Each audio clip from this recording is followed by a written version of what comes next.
Mes enfants, rassemblez-vous autour du feu sacré. Que vos oreilles s'ouvrent comme les fleurs du baobab à l'aube. Écoutez bien cette histoire que mes ancêtres ont transmise, de bouche à oreille, depuis que la première pluie a béni notre terre. Esprit de nos aïeux, guidez ma parole. Ancêtre du royaume mandingue, insufflez en moi la sagesse. Que cette histoire enseigne à nos cœurs ce que nos yeux ne peuvent voir. Tam tam résonne, tam tam appelle. Que les femmes cessent de piler. Que les hommes abandonnent leurs palabres. Que les enfants délaissent leurs jeux. Car l'histoire que je vais vous conter touche au plus profond de l'âme humaine. Oh! Oh! Oh! Répondez-moi, assemblée. Nous t'écoutons, vieux père. Parle. Au temps où les baobabs étaient jeunes, au cœur du royaume mandingue, près des rives fertiles du grand fleuve Djoliba qui serpente comme un python d'argent à travers nos terres, se dressait le village de Kanyaga. Village béni des dieux, où les champs de mil ondulaient comme des vagues dorées sous le souffle de l'harmattan, où les cases rondes aux toits de chaume se blottissaient sous l'ombre protectrice du grand fromager ancestral, arbre-mère planté par nos premiers ancêtres. Ce village, mes enfants, était gouverné par un chef juste nommé Tiemoko Keïta, descendant direct de Soundiata Keïta, le roi lion fondateur de notre empire. Sous sa sage autorité, Kanyaga prospérait. Les greniers débordaient de grains, les troupeaux étaient nombreux, les enfants rieurs couraient entre les cases, et la paix régnait comme une bénédiction permanente. Dans ce havre de bonheur vivaient 2 femmes, mes enfants. Écoutez bien leurs noms et leurs histoires, car ils portent en eux les graines de notre récit. La première se nommait Aminata Koulibaly, fille de Bakari le forgeron maître, petite-fille de Soundiata le sage, arrière-petite-fille de Mah Dioumé la guérisseuse légendaire. Belle comme la gazelle des savanes qui bondit gracieusement entre les acacias, élégante comme la danse des épis sous le vent d'harmattan, douce comme le chant de l'alouette au petit matin. Ses yeux brillaient tels les reflets du fleuve au soleil couchant, sa peau avait la couleur et la douceur du beurre de karité fraîchement baratté par les femmes expertes. Ses tresses, ornées de perles d'or et de cauris sacrés, tombaient sur ses épaules comme une cascade de soie noire. Sa voix, quand elle chantait en pilant le mil, était si mélodieuse que même les oiseaux se taisaient pour l'écouter. Aminata était l'épouse bien-aimée de Mamadou Keïta, frère cadet du chef Tiemoko, chef de guerre respecté dans tout l'empire, lion parmi les hommes, brave entre les braves. Mamadou avait conquis son cœur lors de la grande fête de la récolte, il y avait de cela 7 saisons des pluies. Leur amour était légendaire dans tout le village, amour pur comme l'eau de la source sacrée, solide comme le roc de la falaise de Bandiagara. De leur union étaient nés 3 fils magnifiques, Modibo l'aîné, âgé de 6 saisons, brave et intelligent comme son père, Ousmane le second, de 4 saisons, tendre et rêveur comme sa mère, et le petit Sékou, âgé de 2 saisons à peine, joie et lumière de la concession familiale. La seconde femme, à mes enfants, portait le nom de Fatoumata Traoré, fille de Sédou le grand marabout du village, descendante de la prestigieuse lignée des guérisseurs et devin du Fouta Djalon. Son grand-père avait été l'ami personnel d'El Hadj Omar Tol, le grand conquérant tout couleur. Sa grand-mère, Mah Diouf, était la plus redoutée et respectée des sorcières guérisseuses de toute la région du Sahel. Fatoumata aussi possédait une beauté, mais d'une nature bien différente, beauté sombre et mystérieuse comme la nuit sans lune, profonde comme les secrets de la forêt sacrée où habitent les génies. Sa peau était d'un noir d'ébène poli, ses yeux immenses semblaient voir au-delà du monde visible. Ses mains longues et fines connaissaient tous les secrets des plantes médicinales et magiques, ses lèvres murmuraient avec aisance les incantations héritées de sa lignée de marabouts. À 25 saisons, Fatoumata n'avait jamais pris époux. Non par manque de prétendants, car sa beauté et ses pouvoirs attiraient de nombreux hommes, mais parce que son cœur appartenait en secret, depuis l'adolescence, à un seul homme, Mamadou Keïta.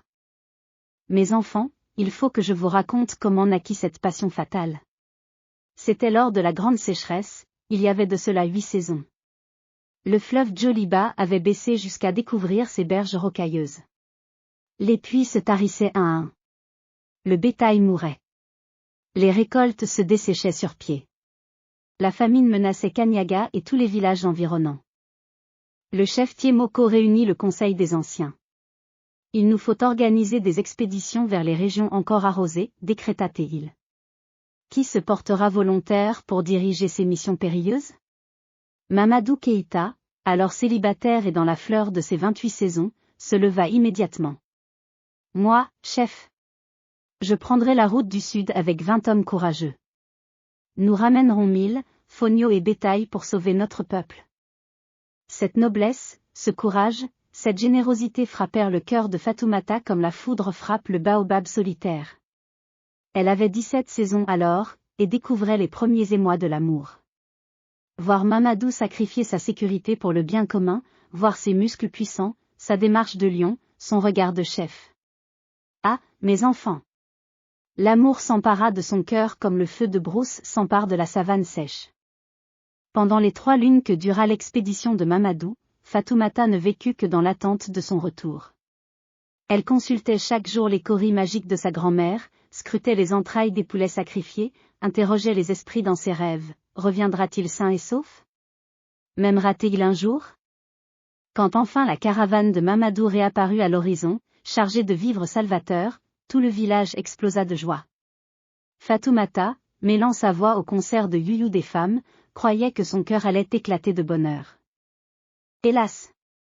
Car à peine de retour, Mamadou remarqua la jeune Aminata qui l'accueillait avec les autres. Coup de foudre immédiat, mes enfants. Leurs regards se croisèrent et plus jamais ne se détachèrent. En quelques jours, Mamadou demanda la main d'Aminata. En quelques semaines, ils étaient époux. Et Fatoumata? Fatoumata vit ses rêves s'écrouler comme une case rongée par les termites. Son cœur se brisa en 1000 morceaux, mais elle garda le silence. Car comment avouer un amour que l'être aimé ignorait? Comment lutter contre une épouse légitime et aimée? Mes enfants, écoutez bien. Car l'amour refoulé est comme la termitière dans la case, il ronge en silence, il détruit peu à peu, il empoisonne tout ce qu'il touche. Fatoumata, contrainte de vivre chaque jour le spectacle du bonheur de Mamadou et Aminata, sentit peu à peu son amour se transformer en une jalousie dévorante. Elle voyait Mamadou honorer son épouse avec tendresse. Elle voyait Aminata rire aux éclats en portant la calebasse d'eau sur sa tête, balançant ses hanches au rythme des chants de pilage. Elle voyait Mamadou caresser les cheveux d'Aminata, lui offrir les plus beaux pagnes rapportés par les marchands d'Youla, lui susurrer des mots doux comme le miel des abeilles du Sahel. Pourquoi elle et pas moi, se lamentait Fatoumata dans sa case solitaire, nuit après nuit. Ne suis-je pas plus savante? Ne connais-je pas les mystères de la magie que les autres ignorent? N'ai-je pas hérité des pouvoirs de ma grand-mère M.H. Diouf? Chaque naissance des enfants de Mamadou et Aminata était un poignard planté dans le cœur de Fatoumata. Chaque rire du couple heureux résonnait à ses oreilles comme un reproche des ancêtres.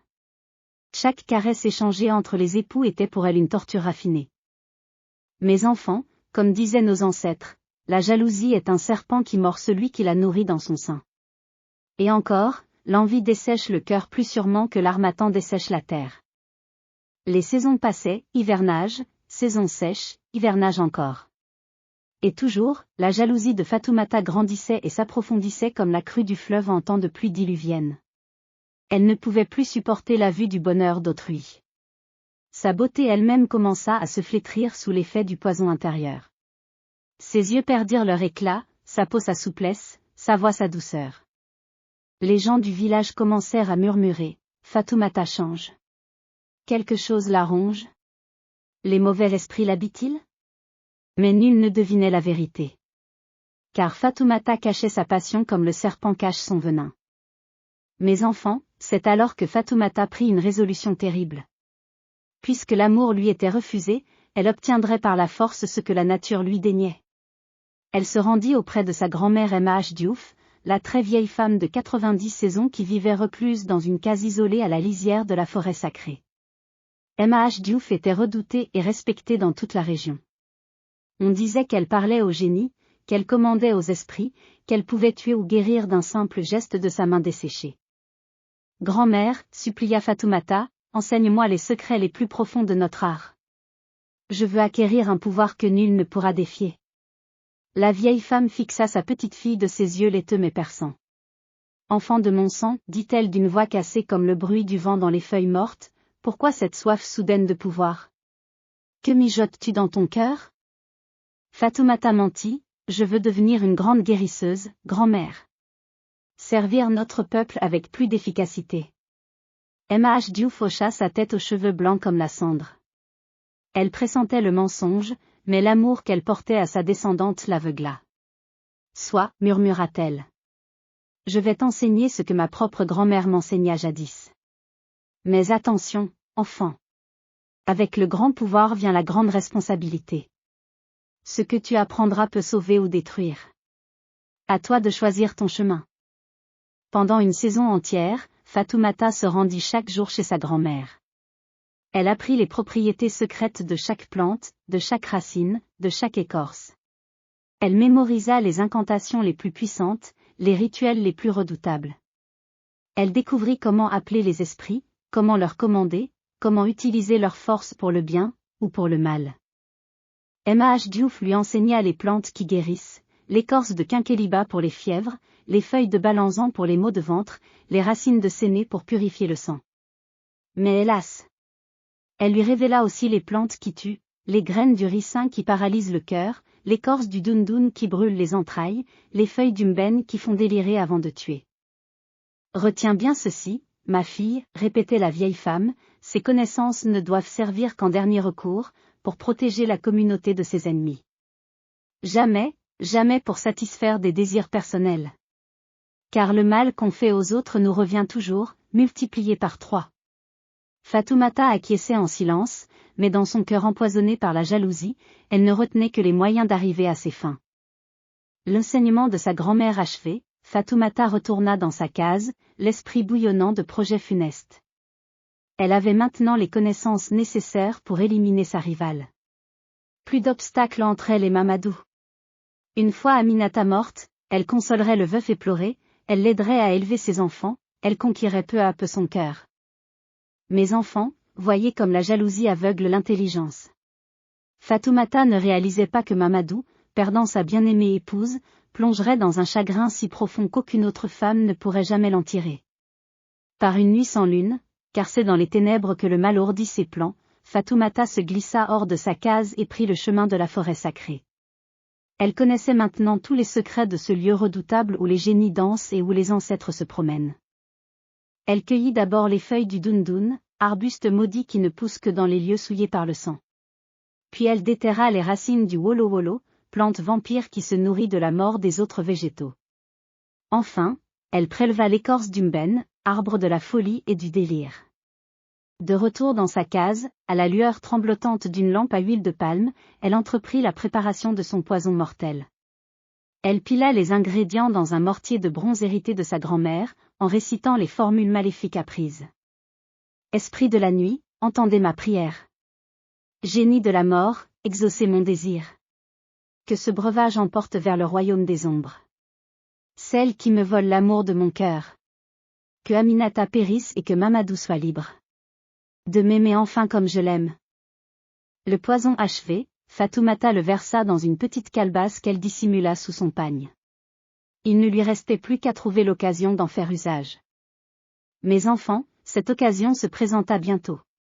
Le jour du grand marché hebdomadaire de Kanyaga arriva, jour de joie et d'animation où tous les villages environnants envoyaient leurs femmes vendre les produits de leur travail. Dès l'aube, la grande place du marché s'anima. Les femmes arrivaient, portant sur leurs têtes des calebasses pleines de mil, de fonio, d'arachides grillés. D'autres apportaient du beurre de karité, du savon noir, des poteries décorées. Les tisserands étalaient leurs plus beaux pagnes, les forgerons leurs outils et bijoux rutilants. Aminata était là, rayonnante dans un pagne bleu indigo orné de motifs dorés, ses cheveux tressés avec art, ses bijoux d'or étincelant au soleil. Elle vendait les produits de sa concession, calebasses sculptées par son beau-père, savon noir parfumé qu'elle fabriquait elle-même, beurre de karité d'une qualité exceptionnelle. Autour d'elle se pressaient les clientes, car Aminata était réputée pour l'excellence de ses produits et sa générosité. Elle offrait toujours un petit supplément aux veuves et aux pauvres, son sourire réchauffait le cœur de tous ceux qui l'approchaient. Fatoumata, installée non loin avec ses tisanes et remèdes, observait sa rivale avec des yeux brillants de haine. « Aujourd'hui, murmurait-elle, aujourd'hui sera ton dernier jour, Aminata Coulibaly. Ce soir, Mamadou pleurera sa défunte épouse, et moi, je serai là pour le consoler. » Vers le milieu de la matinée, quand le soleil commençait à chauffer sérieusement et que les gorges s'asséchaient, Fatoumata vit son chance. Elle s'approcha d'Aminata avec un sourire de hyène, cachant sous son pagne la petite calebasse empoisonnée. Sœur Aminata, dit-elle d'une voix mielleuse qui dissimulait son venin, comme tu travailles dur sous ce soleil. J'ai préparé une tisane spéciale avec les plantes secrètes de ma grand-mère M.H. Diouf. Elle redonne force et fraîcheur, et augmente la beauté des femmes qui la boivent. Veux-tu la goûter? Ce sera mon cadeau pour toi. Aminata, qui avait effectivement soif et qui possédait un cœur pur comme l'eau de source, incapable de soupçonner le mal chez autrui, accepta avec sa générosité habituelle. Oh, merci 1000 fois, sœur Fatoumata. Tu es trop bonne. Tes tisanes sont réputées dans tout le village pour leur vertu miraculeuse. Je serais honorée de goûter celle-ci. Mes enfants, c'est à cet instant précis que les ancêtres intervinrent. Car jamais, jamais le mal absolu ne triomphe quand un cœur pur est menacé. Les esprits de nos aïeux veillent sur les justes. Au moment exact où Fatoumata s'apprêtait à tendre la calebasse empoisonnée à Aminata, un phénomène extraordinaire se produisit. Un tourbillon de vent mystérieux se leva, vent qui ne venait d'aucune direction connue, vent qui sentait l'encens et les fleurs de la forêt sacrée. Ce vent surnaturel fit tourbillonner la poussière rouge de la place du marché, soulevant un nuage si dense que les deux femmes furent momentanément aveuglées. Dans cette confusion voulue par les génies protecteurs, un miracle se produisit. Les calebasses que portaient les deux femmes s'entrechoquèrent dans le tourbillon. Celle d'Aminata, remplie d'eau pure du fleuve, et celle de Fatoumata, emplie du poison mortel. Dans la mêlée aveuglante, les récipients changèrent de main. Quand la poussière retomba et que la visibilité revint, Fatoumata se retrouvait avec la calebasse d'Aminata, pleine de l'eau claire et fraîche du Djoliba, tandis qu'Aminata tenait innocemment celle de Fatoumata, contenant le breuvage de mort. Aucune des deux femmes n'avait remarqué l'échange. Fatoumata, aveuglée par sa hâte de voir mourir sa rivale, croyait toujours tenir la calebasse empoisonnée. Bois donc la première, sœur Fatoumata, dit Aminata avec sa politesse habituelle et son respect pour l'âge. Tu es mon aînée, à toi l'honneur de goûter la première. Cette courtoisie scella le destin de Fatoumata. Prise à son propre piège par la providence des ancêtres, elle porta à ses lèvres sa propre potion mortelle et but une longue gorgée. Mes enfants, le poison agit immédiatement. À peine avalé, il brûla la gorge de Fatoumata comme du métal en fusion. Ses entrailles se tordirent, son cœur s'emballa puis faillit s'arrêter. Une douleur atroce lui déchira le ventre. Aïe! Aïe! Hurla-t-elle en se pliant en deux. Qu'est-ce qui m'arrive, Seth? Puis, réalisant soudain la terrible vérité de ce qui venait de se passer, ses yeux s'écarquillèrent d'horreur. Elle venait de boire son propre poison. L'échange des calebasses, le vent mystérieux, tout cela était l'œuvre des ancêtres vengeurs. Non. Non. Ce n'est pas possible, gémit-elle en s'effondrant sur le sol rouge du marché. Aminata, comprenant qu'un drame terrible était en train de se jouer, jeta immédiatement la calebasse qu'elle tenait et se précipita vers Fatoumata. Sœur! Ma sœur! Que t'arrive-t-il? Quelqu'un! Vite! Que les guérisseurs accourent! Que les marabouts viennent! Mais Fatoumata, le corps secoué de convulsions terribles, les lèvres devenant noires, les yeux se révulsant, comprit que sa fin était proche. Dans son agonie, elle confessa son crime à toute l'assemblée du marché qui s'était rassemblée autour d'elle. J'ai voulu, empoisonner Aminata, halta-t-elle entre deux spasmes. Je l'aimais. Mamadou. J'aimais, son époux. Par jalousie, j'ai préparé, ce poison. Mais les ancêtres, ont retourné, mon mal contre moi. Pardon. Pardon aux esprits. Pardon à toi, Aminata. Le mal que j'ai semé, me dévore. L'assemblée du marché poussa un cri d'horreur. Ainsi, la douce Fatoumata, fille du marabout, avait tenté d'assassiner l'innocente Aminata par pure jalousie. Mamadou Keïta, alerté par les cris et les pleurs, accourut au galop sur son cheval.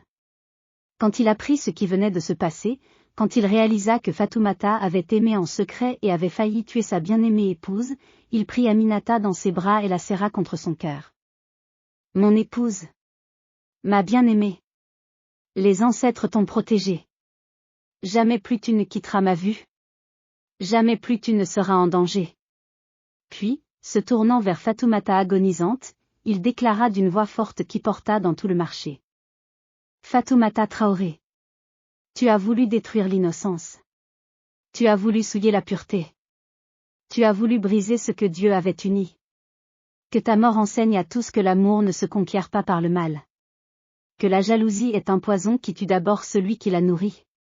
Fatoumata rendit son dernier souffle en murmurant une ultime parole de sagesse. Le mal, revient toujours, à celui qui l'envoie. Que ma mort serve d'exemple. Mes enfants, l'histoire touchait à sa fin, mais ses enseignements demeurent éternels. Tout le village pleura Fatoumata. Car même dans sa faute, même dans son crime, elle restait une fille de leur terre, une sœur égarée par les forces obscures de la passion non maîtrisée. Aminata, dans sa grande sagesse et sa bonté infinie, déclara devant l'assemblée, « Enterrons-la avec tous les honneurs dus à sa naissance. Que ses obsèques soient dignes. Car sa mort nous enseigne plus que sa vie n'a pu le faire. Que les pleureuses chantent pour elle. Que les griots composent un chant qui perpétue sa mémoire et l'enseignement de sa fin tragique. » Sédou le marabout, père de Fatoumata, vieilli de 10 ans en quelques heures, prononça l'oraison funèbre de sa fille, « Mes frères, mes sœurs. Ma fille nous quitte emportée par ses propres démons. Que sa fin terrible nous rappelle que nous devons maîtriser nos passions avant qu'elles ne nous maîtrisent. Que nul parmi nous ne juge Fatoumata trop durement. Car qui peut se vanter de n'avoir jamais nourri de mauvaises pensées? » La vieille Mah Diouf, grand-mère de Fatoumata, se lamenta publiquement, « Hélas! J'ai donné à ma petite fille les moyens de sa propre destruction. J'aurais dû deviner le poison qui habitait son cœur. » Que les jeunes retiennent ceci, la connaissance sans la sagesse du cœur devient une arme qui se retourne contre son porteur. Mes enfants, voici les enseignements éternels que nous devons retenir de cette tragique histoire. Premièrement, comme disaient nos sages ancêtres, la jalousie est un feu qui consume celui qui l'allume avant de consumer les autres. La jalousie de Fatoumata, nourrie pendant des années, a fini par la dévorer elle-même. Deuxièmement, le poison que tu prépares pour ton ennemi, c'est ton propre ventre qui le digère le premier. Le mal que nous faisons aux autres nous revient toujours, amplifié par la justice divine. Troisièmement, l'amour véritable ne peut jamais naître du mal, de la violence ou de la destruction. L'amour authentique se mérite par la bonté, la générosité, la beauté de l'âme. Fatoumata possédait la connaissance des plantes et des esprits, mais elle avait oublié la plus importante de toutes les sagesses. Un cœur pur vaut mieux que 1000 sortilèges. Quatrièmement, Aminata nous enseigne que la bonté désarme même la plus terrible des haines. Sa générosité naturelle, sa pureté de cœur, sa bienveillance envers tous ont fait qu'elle a échappé au piège mortel. Les ancêtres protègent toujours les âmes droites et les cœurs innocents. Cinquièmement, mes enfants, dans vos vies, quand la jalousie viendra frapper à la porte de vos cœurs, car elle viendra, soyez en certains. Souvenez-vous de cette histoire. Chassez-la comme on chasse le serpent venimeux. Remplacez-la par la gratitude pour ce que vous possédez, par l'amour pour ceux qui vous entourent, par la joie devant le bonheur d'autrui. Que les mères racontent cette histoire à leurs filles. Que les pères la transmettent à leurs fils. Que chaque génération apprenne que le mal retourne toujours vers celui qui l'envoie, comme la sagaie mal lancée revient blesser le chasseur. Regardez. Le feu sacré s'éteint doucement. Les étoiles brillent au-dessus de nos têtes, témoins éternels de nos paroles. Les ancêtres ont entendu, les esprits ont approuvé. Que la paix soit sur ce village. Que l'amour règne dans vos cœurs. Que la sagesse guide vos pas.